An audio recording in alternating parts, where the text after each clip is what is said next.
Well, we should Santina's, watch that then. I guess we should. I mean, Yeah. you know, Tilda's in it and Keanu Reeves is in it. It's got to have something going for it. And Alonzo and I got to hug last night in Yay! person. It was so nice. We saw Amsterdam last night. And we're under embargo, but we'll tell you about it later. We're going to have so many thoughts about Amsterdam. Oh my God, I can't wait. It's going to be fun. Our review could be more fun than the movie itself. I'm just going to put that out there. Could be. I could say that.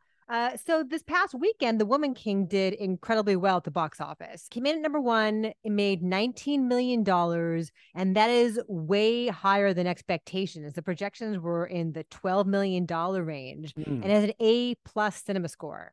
Wow. Yeah. Yeah, I mean, you know, look, never underestimate like when an audience is hungry to see representation on screen. I always give the example of when Todd Haynes's Poison came out in the early 90s, a very dense experimental and you know kind of oblique film in a lot of ways, but like queer audiences were so hungry to see queer images in a movie theater that that movie became a hit in a way that it probably wouldn't have like 5 years later, after you know we were starting to get more movies that were aimed at LGBTQ audiences. So yeah, for black audiences, for black women audiences, you know, to get to see a movie like this that is, you know, it's a historical period piece and an action film with this like really intense, you know, Viola Davis performance at the center of it, I'm sure they were like, yes, opening weekend, let's go. We'll have a review of The Woman King today as well, so keep an eye out for that. There's a giant article in Vanity Fair about Ezra Miller. Yes. I know we've been touching on their problems and struggles for a while now, but this kind of gets its arms around everything, and it has new details as to a lot of the disturbing stuff that was going on at their farm in Vermont, along their many travels between the Iceland incidents and stuff in Hawaii and stuff in Vermont. And one of the big revelations in this is that they have this Messiah complex that is tied up with the Flash character.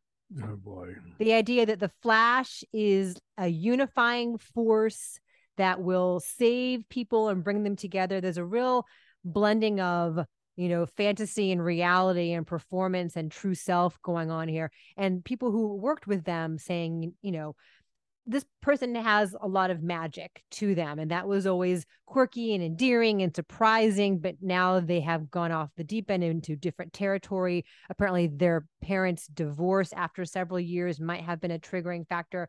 It's so long, but it's out there and provides a little more perspective. And Warner Brothers has yet to make any kind of move away from featuring Miller in this film. So you know, I don't know what the breaking point is, where at some point they're like, you know, yes, we spent this much and now like, you know, they didn't want to put out Batgirl, but you know, they're in the Ezra Miller business. So I don't know. There is no comment from Warner Brothers on this story. You don't say. And then Woody Allen, let's just stay in this world for a little while. Okay. Woody Allen said he was retiring and then said, no, I'm not.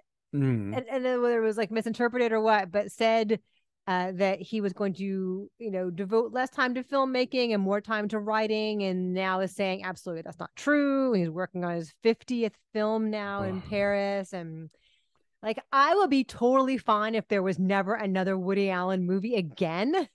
Here, yeah. I mean, like, okay, take whatever, you know, sort of controversial stuff off the table. You know, let's just assume that, you know, we don't know who's telling the truth, and you know, we're just gonna. He hasn't made an interesting movie since Midnight in Paris. Vicky Cristina Barcelona. Yeah, like it's been a minute, and he makes a movie every year. And they have been a slog of late. Like, granted, I have not seen the last two. I didn't see the film festival one that just came out in the past year, and I didn't see the one with like Timothy Chalamet. But like I've seen at least up to Wonder Wheel, and that Amazon series that he did, and it's like, oh man, just could you just stop? There's going to be a Constantine sequel. Yes. I don't recall loving the original Constantine. Do I've you? never seen the original Oh, well, we Constantine. should watch that then. I guess we should. I mean, Yeah. you know, Tilda's in it and Keanu Reeves is in it. It's got to have something going for it. Yeah, I mean, it's an interesting comics character in terms of he kind of comes out of, I want to say, the Swamp Thing universe, but then sort of like kind of ventured out on his own, and he's in that sort of corner of DC where like rhyming demons and, you know, undead superheroes live. He's sort of kind of a hard-boiled detective, but British and chain smoking and dealing with like a weird sort of mystical, otherworldly, paranormal stuff. I don't know how Keanu played him in the movie, but that's what the comics character started out as anyway. It's been a while, but I recall there being like kind of a like no nonsense, world weary kind of smart ass Sure. edge to him. Yeah, you know, was there clamoring for this? Like, is this a Hocus Pocus 2 situation where like it wasn't a big hit, but somehow it's grasped people's imaginations in the meantime? I have no idea.